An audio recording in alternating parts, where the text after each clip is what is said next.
안녕하세요. 길성의 법무사입니다. 저는 개인적으로 개인회생 절차가 단점보다는 장점이 훨씬 더 많은 제도라고 생각합니다. 무엇보다 채무자로 하여금 일상생활을 그대로 영유하게 하면서 원금 감면을 많이 받게 해준다는 점에서 매우 큰 장점이 있습니다. 경우에 따라서는 원금의 90%까지도 감면을 해주니 채무자의 입장에서는 이것 이상으로 좋은 제도를 찾기가 쉽지 않습니다. 그러나 개인회생을 신청해서 면책을 받기까지 채무자가 감수해야 할 부분도 있는 것이 사실입니다. 오늘은 개인회생 절차에서 채무자가 감수해야 하는 불편한 점 5가지에 대해 알아보도록 하겠습니다. 개인회생 절차에서 불편한 점 첫 번째는 회생하는 기간 동안 신용카드를 쓸 수 없다는 것입니다. 개인회생을 신청하고 나서 인가받고 최종 면책을 받을 때까지 보통 3년 정도의 시간이 걸리는데 그동안에는 신용카드를 쓸 수가 없습니다.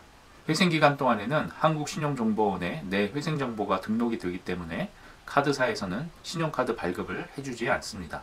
그러나 회생기간 동안에도 은행의 통장 거래는 물론 체크카드도 사용할 수 있고 개인회생을 통해 면책이 된 후에는 당장은 어렵더라도 신용점수를 쌓으면 신용카드 발급도 다시 받을 수 있습니다. 불편한 점 두 번째는 신규 대출 받기가 어렵다는 것입니다. 법적으로 완전히 불가능한 것은 아니지만 회생기간 동안은 채무자의 신용등급이 낮아 사실상 대출받기가 어렵습니다. 억지로 찾으면 제2금융권이나 대부업체 같은 곳에서 대출을 받는 것도 가능하지만 이자가 감당할 수 있는 수준이 아닌데다가 자칫하면 이것 때문에 변제금을 납부하지 못해 면책을 받지 못하게 될 수도 있는 만큼 회생기간 동안에는 신규 대출은 절대 피하시는 것이 좋습니다. 세 번째 불편한 점은 회생기간 동안에는 서울보증보험 같은 보증서 발급기관으로부터 보증서 발급을 받지 못한다는 것입니다. 이건 역시 회생기간 동안 채무자의 신용등급이 현저하게 낮아지기 때문에 발생하는 문제입니다. 따라서 본인이 보증서를 발급받지 못하면 일을 할 수 없는 특수한 경우라면 이 부분을 미리 체크하시고 개인회생 절차를 진행하셔야 하겠습니다. 이런 분들은 회생기간 동안만이라도 잠시 보증서 없이 할 수 있는 일을 찾아보시는 것이 하나의 방법이 될 수 있습니다.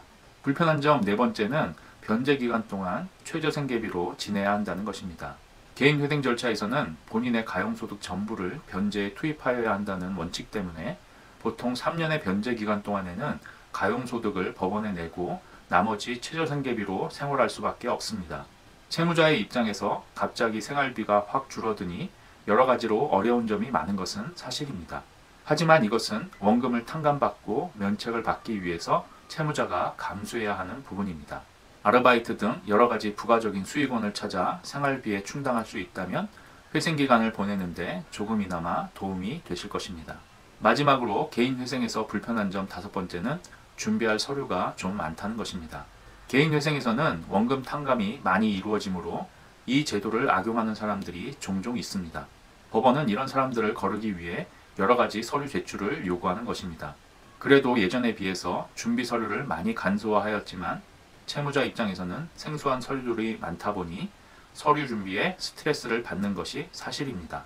하지만 법무사나 변호사 사무실의 도움을 받고 왜 그 서류가 필요한지 설명도 좀 들으시면 준비가 한결 쉬워지니 너무 걱정하실 필요는 없습니다.